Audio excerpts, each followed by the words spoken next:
নমস্কাৰ আজি আমি সেলফ হেল্প মডিউলত পাৰফৰমেন্স এপ্ৰেজেল কেনেকৈ আপলোড কৰে সেই প্ৰচেছটো শিকিম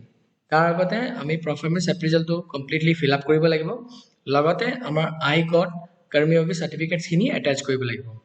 এটা সিঙ্গেল ফাইল বনাব লাগিব আৰু ফাইলটো পিডিএফ ফাইলৰ ফৰমেটত হ'ব লাগিব আৰু সাইজটো 2MB বা 2MB তলত হ'ব লাগিব চাও আমি প্ৰচেছটো কেনেকৈ কৰোঁ প্ৰথমতে আমি লগইন কৰি ল'ব লাগিব ইউজাৰ নেমটো আপোনালোকে এমপ্লয় আইডি হ'ব আৰু পাছৱৰ্ড আপোনালোকে যি পাছৱৰ্ডটো আপোনালোকে সেট কৰিছে দেন আপোনালোকে ক্যাপচাটো যি আহিছে ক্যাপচাটো দি লগইন কৰিব লাগিব দেন আমি পাৰফৰ্ম এপ্ৰেজেল ট্যাব এটা দেখা পাই আছে প্ৰফাইল আপডেটৰ ৰাইট সাইডে তাতে ক্লিক কৰি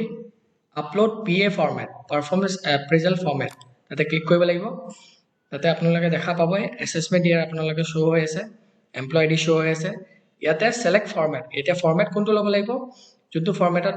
আপোনালোকে পাৰফৰমেন্স এপ্ৰেজেল বনাইছে লগতে আপোনালোকে আই গট কৰ্ময়োগী সাৰ্টিফিকেটখিনি এটাচ কৰিছে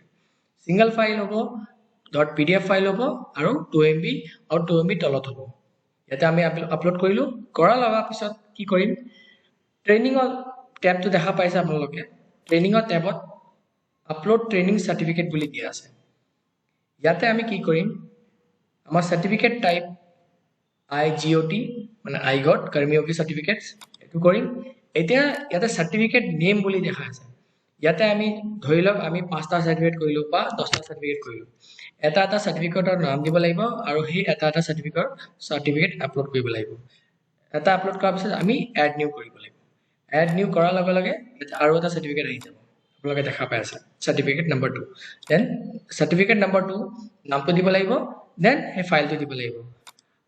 ফাইল কিটা যিমান আমাৰ সাৰ্টিফিকেট ফাইল আছে সব PDF ফৰমেটত হ'ব লাগিব আৰু এই সাইজ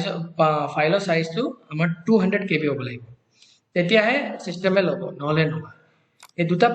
প্ৰসেসটো আমাৰ দুটা প্ৰক্ৰিয়া আমাৰ কৰিবই লাগিব নহলে এই বস্তুটো ভ্যালিড নহব ধন্যবাদ